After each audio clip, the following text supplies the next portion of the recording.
Okay, welcome to my channel. Today we're going to be talking about permanent supportive housing, the definition of it, the policies, procedures, and how this is going to, affect you. What it takes in order to get into that program, what it's offering. So, first thing we're going to do is tell you that, whenever you go to HUD or you go to the Continuum of Care, which is a COC, they have questionnaires and they have a scoring system in place to determine if you reach enough points, you have enough needs, then they will grant you the ability to get supportive housing. First and foremost, in most cases, supportive housing, uh, they will pay for 100% of your rent, okay? It is not a program that ends, which means for as long as you're alive and you're still breathing, you can keep that place, okay? I think probably the only situation in which they may terminate the program for you is if you violate some type of policy or you suddenly become a YouTube star and make a lot of money. And at that point, I wouldn't see the point in to live in supportive housing. Let's take a look at what they have to say about all of this, okay? Supportive housing combines a non-time limited affordable housing assistance with wraparound supportive services for people experiencing homelessness as well as other people with disabilities. Okay, so we want to take a look at what that really means. You do not need to be homeless in order for this to happen. Okay, you could simply have a disability. Disabilities are a lot of different things called as a disability. Um, you could have mental illness. Okay, you can have physical disabilities. You could have developmental disabilities. You could have a drinking problem, which is considered a disability. Even being a drug user is considered a disability. Okay. The criteria for meeting or having a disability for HUD is a lot different than it is for the Social Security Administration. Don't confuse the two. When you deal with the Social Security Administration and getting a check, that requires doctors, lawyers, courtrooms, and a lot of proof. With HUD, the standard in order to prove a disability is much lower, okay?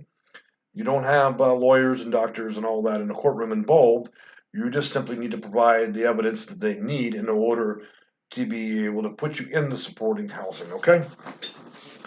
And we'll go into disabilities in the next video. The goal really here is to explain what this is and how it works, okay? So that covers a lot of people. I mean, anybody with a bipolar, if you have a degenerating disc that would prevent you from living a full life. Any kind of disability that's going to last longer than 12 months and cannot be cured can be considered, that situation. And so you would be considered for supportive housing if you scored high enough on their testing, okay? So let's read a little bit further. Study after study has shown that supportive housing not only resolves homelessness and increases housing stability, but it also improves health and lowers public costs. When you really summarize it, what they're saying is it's a lot cheaper to have somebody in supportive housing than for them to be floating around, living under a bridge, and then running up massive ER bills and stuff like that, okay? So in other words, they're saying that basically you're taxing society so much that it would simply be cheaper to house you in supportive housing than to put you in a prison cell or constantly have to deal with your bills that are being ran up in ERs. That's really what it's saying, in my opinion, okay?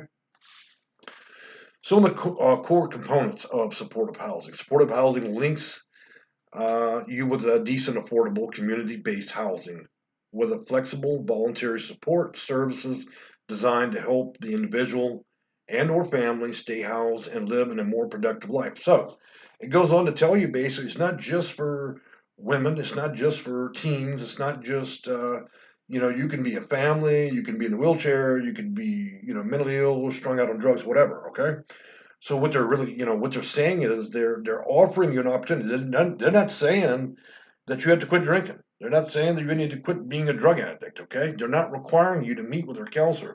They're just saying these wraparound services are there if you want them, okay?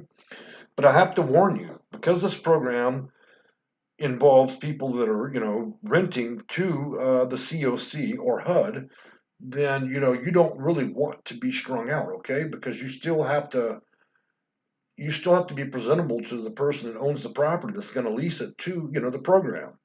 So, you could end up in an apartment, you could end up in a group living type home, you could end up in some kind of rehab facility, but mostly it's apartments and homes and private homes and stuff like that. It could be any variety of different things. So you really, for that period of time, want to be on your best behavior.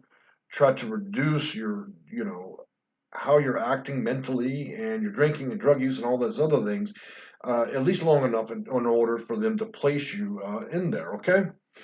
So let's move on to read a little bit more.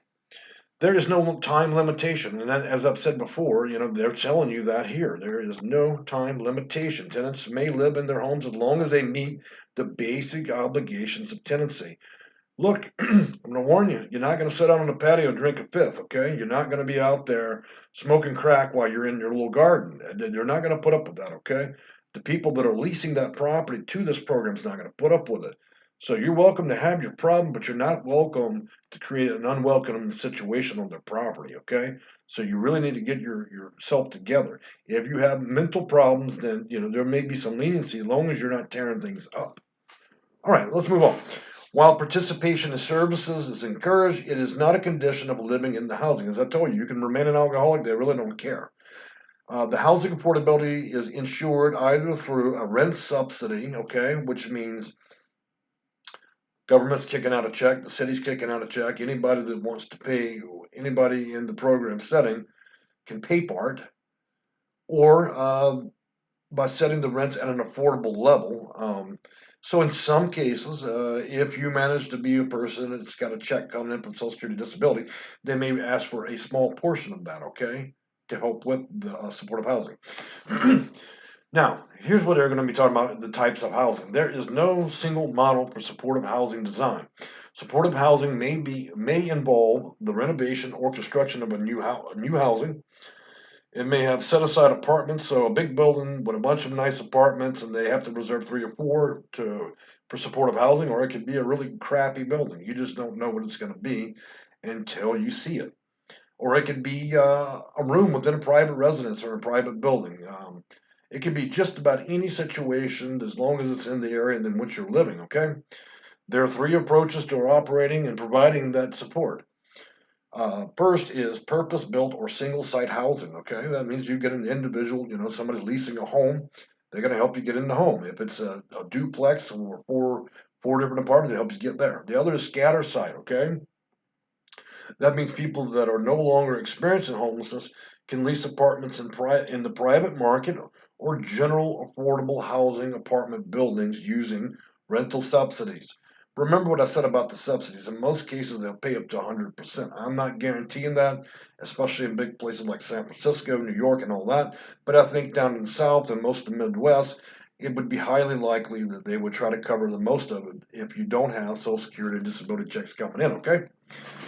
The other is going to be the unit set aside, okay? That's just a partnership or agreement with large complexes or whatever that normally would house, decent apartments, but they have to reserve so many, okay? And that's where you would fit in there. Now, I have to warn you, if you're going to be in supportive housing and all that, and you're going to get into an apartment complex, some of them are very stringent about having cameras up and ensuring that you're not trying to have a bunch of people come in and out, stuff like that. They want to ensure that you're not a drug dealer, okay? They also want to ensure that you're not trying to sublease your rooms and have a bunch of people live with you, okay? So if your intent is to go out and be problematic on their property, I would not accept the terms of having an apartment. I would go with something that's a little bit more individual. Look, these programs, this is one of the tougher housing to get because there's not so much of it.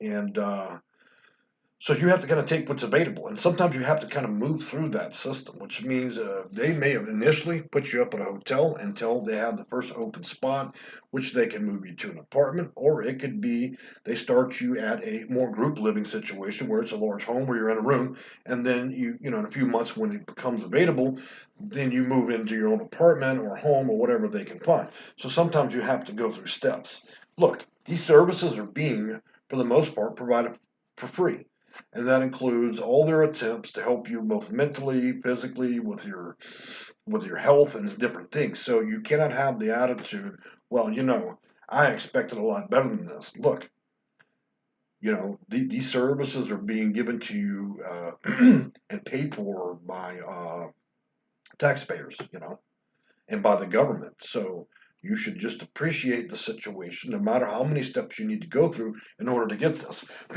Now let's take a look at what would be required through the testing system, okay? Here's the housing prioritization tool, okay?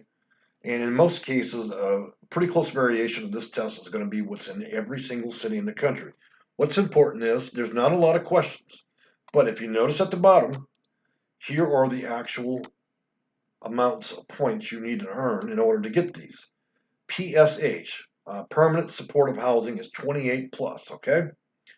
Let me show you something else. If you come up as chronically homeless, you automatically score 25 points. You need 28 plus points in order to be permanent supportive housing. That means on the first question alone, you can get the vast majority of your points. And I'll be explaining a lot of, and I would advise you to watch all of my videos because they all tell you how this works. So in other words, it wouldn't be that difficult to get in there, okay? But just remember, it may be quite a process where you go into several different places before you land at your actual place, and you need to be on your best behavior, and you need to provide whatever information these people need, okay? So if they need your mental records, your criminal record, and all that, then you need to provide that information or help them get that information, and that may be a choice. If you don't want to go through permanent supportive housing, then an easier option may be rapid rehousing or housing choice vouchers. And I will make individual videos describing those things, but for the intended goal and purpose of this video, I wanted you to understand the definition, the purpose, policy, and rules, and that's it. And just remember, every city makes their own rules wrapped around that, but the tools that score you are pretty much the same. I want to thank you again for joining me, and I hope to see you again on my channel. Thank you. Bye.